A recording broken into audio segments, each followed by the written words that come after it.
আমরা সকালে বেরিয়েছি তাহলে থাকতে পারবো খাইতে পারি তাহলে কেমন সুন্দর রেস্টুরেন্টে থাকতে হবে যারা আমরা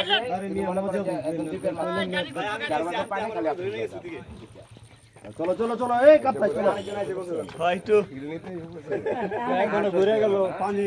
মাটি ঢুকে যায় বা ঢুকে যায় এই কইছ আমি গোসল করছি না এই জায়গায় বা বলেন যদি আমার এই কাপ্তা দেখা নাম খেলাম আমার মনে পড়ছে আমরা হ্যাঁ মাছ নামে জায়গা মাছ ভিড়লো দেখ কি মজা লাগে সম্ভবত রঞ্জু ওই দিকে যে কটার সময় ওইটা ছিল ভালো লাগে আসে একটু ফিল নেন আপনাদের তো তুই যে গল্পটা করতেছিস না আজ থেকে 15 বছর আগে এদিকে রাস্তা ছিল না কিছু ওই হোটেলটাই ছিল আমরা কি গির্জার ছবি আমি তো কিছু গেট মনে হয় এখান থেকে গির্জা এই শাহজালাল ভাই আর ওই পাশে খাবারের হোটেল যে খাইতে পারছি